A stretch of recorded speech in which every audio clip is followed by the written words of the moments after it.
fantastic sceneries. கொளுத்தவனுக்கு கொல்லும் இளைச்சவனுக்கு எல்லோன்னு சொல்லுவாங்க ஒரு பழமொழி. அந்த கொள்ளை வச்சுதாங்க ஒரு ரெசிபி பார்க்க போறோம். இதை நம்ம டெய்லி எடுத்துக்கலாம். அவங்க வீடியோக்குள்ள போலாம். Hello friends, welcome to 3SL channel. இன்னைக்கு நம்ம கொள்ளு வச்சு, அதாவது உழுவல் சொல்றாங்க இல்லையா, அதை வச்சு நம்ம ஒரு தோசையும் இட்லியும் பார்க்க போறோம். அதுக்கு முதல்ல பச்சரிசி ஒரு 2 டம்ளர் எடுத்துக்கலாம். கொள்ளு ஒரு 1 டம்ளர் எடுத்துக்கலாம். அதை உழுவல் சொல்லுவோம் இல்லையா, அதுவே 1/2 டம்ளர் உளுத்தம்பருப்பு எடுத்துக்கலாம். 1/2 டம்ளர் அவல் எடுத்துக்கலாம்.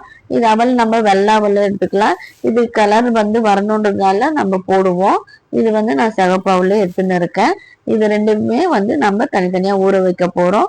கொள்ளையும் அரிசியும் ஒரு 4 மணி நேரம் ஊற வச்சா போதும். அப்புறமா நம்ம கிரைண்டர் போடும் போது உளுந்தையும் அவளையும் ஊற வச்சு ஃப்ரிட்ஜில் வச்சுட்டா போதுங்க. இது 4 மணி நேரம் நல்லா ஊறிடுச்சு. இதை நம்ம மிக்சியில போட்டுக்க போறோம். அப்போ நம்ம போடும் போது நம்ம உளுந்தையும் நல்லா கழுவிடுத்து, அவளையும் கழுவிடுத்து நம்ம ஃப்ரிட்ஜில் வச்சிட்டோம்னா இது போறதுக்குள்ள அது கொஞ்சம் ஊறிடுங்க. கொள்ளு நம்ம உடம்புக்கு ரொம்ப நல்லது இல்லைங்களா. அதை நம்ம வெவ்வேறு முறையில நம்ம செஞ்சு சாப்பிடுவோம். அது தோசையா 2 ஊற்றி சாப்பிட்டு போயிட்டோம்னா நம்ம ஈஸியா இருக்கும் இல்லைங்களா.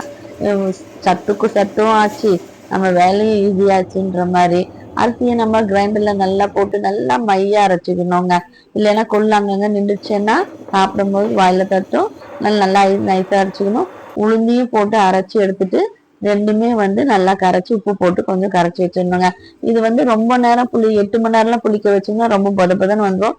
ஏன்னா அவல் பச்சரிசி எல்லாம் போட்டிருக்கறதுனால இதை புளிக்கும் போது ஒரு 5 மணி நேரம் 4 மணி நேரம் போதுங்க. இதுக்கு அதை புளிக்க வச்சுட்டா போதும். எடுத்து நம்ம ஃப்ரிட்ஜில் வச்சுக்கலாம். இது டெய்லியும் ஒன்று நம்ம ஊற்றி சாப்பிட்டு கரெக்டாக இருக்கும். தோசையும் ஊற்றியாச்சு. இது முருவெல்லாம் நல்லா சூப்பராக டேஸ்டாக வந்திருக்கோங்க. நான் எப்பவுமே இது செஞ்சுப்பேன். இதை ஒரு டிஃப்ரெண்ட் டைப்ல இட்லியா ஊற்றி பார்க்கலாமே அப்படின்னு தான் இட்லியும் ஊற்றி பார்த்துருக்கேன். தோசை நல்லா முருவெல்லாம் வந்துடுச்சு பாருங்க. இட்லியும் ட்ரை பண்ணலாம்.